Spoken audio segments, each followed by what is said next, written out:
Bonjour chers frères et sœurs, je vais faire une vidéo sur le deuxième royaume de l'espace Bono qu'on appelle Anin Soko. Eh bien, ce royaume-là, qui est dans l'espace Bono, qui est dans la zone administrative du Ghana actuel qu'on appelle Brong Ahafo, eh bien, le royaume de Anin Soko est un peu plus à l'ouest par rapport au Bono même. Alors, il faut dire que les ancêtres des fondateurs de Anin Soko disent que, notamment le clan royal Asona, dit que ses ancêtres étaient dans une grotte qu'on appelle un Nsecrecieso. Voilà, Nsecrecieso, non loin de l'Ani actuelle, de la zone de Ani actuelle. Et ils sont du clan Asona. Alors, il y avait aussi le clan Aduana qui s'est installé dans la zone. Et les groupes qu'on trouvait, les sous-groupes Akan qu'on trouve dans le Bono étaient pratiquement représentés dans le royaume de Anin Soko. Notamment, vous avez les Werempe, les Koti, les Kwabrema, et puis aussi les Gouan Dumpo. Voilà, les Gouan Dumpo. Je vous ai parlé des Gouan, je ferai une vidéo sur les Gouan Dumpo. Alors, donc, c'est dire que c'est un espace depuis le 5e siècle après Jésus-Christ qui est peuplé par les Akans. Eh bien, tenez-vous bien. Des ancêtres de Malinké vont venir s'installer avec l'aval des Akans dans cette zone-là entre le 11e et le 12e siècle après Jésus-Christ. Et c'est cet événement-là qui fait que jusqu'à aujourd'hui, certains Akans, notamment les Anor, les Agni Djouablin, de la région d'Agni Blekouré, certains Baoulés, appellent encore les Malinké Nzoko. Cela vient de là. Quand ils sont arrivés, beaucoup étaient musulmans. Donc les Akans leur ont cédé une zone où ils ont créé leur quartier à eux, qu'on appelle Bego. Mais en fait, le nom courant ancien, c'était Bio, mais connu plus sous le nom de Bego. Vous remarquerez que ces Malinké qui sont venus dans ces zones à Caen, donc depuis le 11e et 12e siècle, ont un nom assez particulier.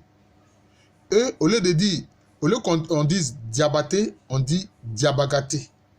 Au lieu de Kamaté, c'est Kamagaté.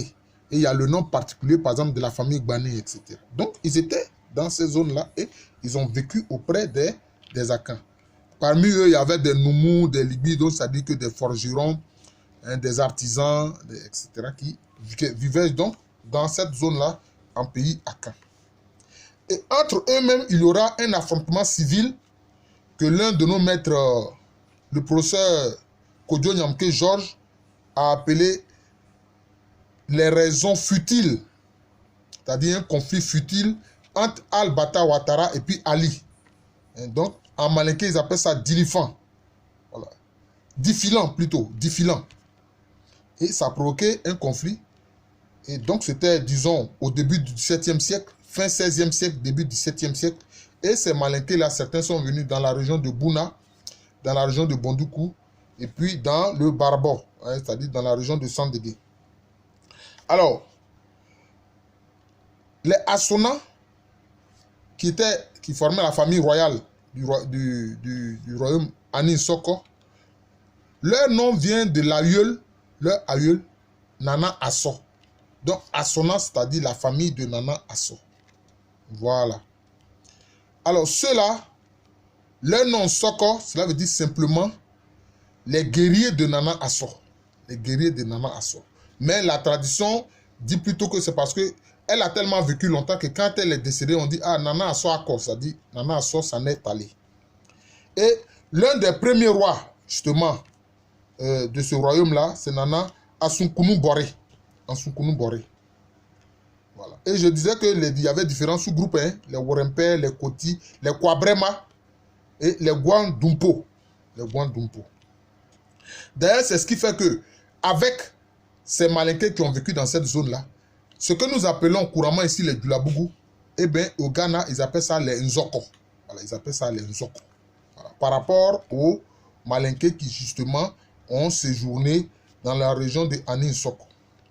Et puis, au XVIIIe siècle, non, plutôt au XVIIe siècle, ils vont avoir maintenant un conflit avec les Akans. Ils étaient devenus importants et eux, le commerce qui se faisait sur la côte, ils servaient aussi de relais et ils envoyaient une partie des marchandises, notamment dans le Niger, enfin dans la boucle du Niger. Et devenu important, ils voulaient prendre le pouvoir. Et là, ça créait un affrontement entre eux et les Akans. Malheureusement pour eux, ils ont été vaincus et beaucoup maintenant à nouveau vont rejoindre ceux qui sont allés dans la région de Bouna, de Bondoukou, dans le Barbo et certains même vont aller dans le Gonja.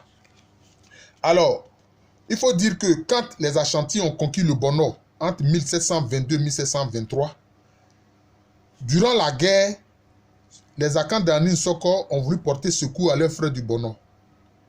Mais les Ashantis les ont convaincus de se retirer et finalement, eux-mêmes, ils vont devenir aussi un royaume vassal de l'Ashanti. Et quand ils deviendront un royaume vassal de l'Ashanti, ils vont participer à toutes les guerres en apportant des troupes auxiliaires aux Ashantis. Et cela a décimé leurs rangs, si bien qu'en 1864, ils ont refusé maintenant de fournir des troupes auxiliaires aux Ashantis. Et les Ashantis donc vont envoyer une expédition punitive contre le royaume de Anin Soko. Et alors les cités de Nsoko et de Asonomenu vont être détruites. C'est ainsi qu'alors qu'ils vont créer l'actuelle cité de Ani. Ils vont créer l'actuelle cité de Ani. Voilà. Donc, voici un peu l'histoire de ces Akans qui ont créé le royaume de Anin Soko ou les Malinké au séjour. Donc, vous comprenez bien que la rencontre entre les Akans et les Malinké n'est pas liée à la colonisation. Non. Ils se sont rencontrés entre les 11e et 12e siècles. Comme je le disais aussi, la rencontre entre les peuples Krou et puis les Akans, cette rencontre s'est faite depuis le 14e siècle. Voilà. Je vous remercie. Je suis le professeur Alou Kwame René, professeur titulaire d'histoire à l'université Félix Houphouët-Boigny, université qui se trouve à Abidjan, en Côte d'Ivoire, en Afrique de l'Ouest. Merci et à très bientôt à nous.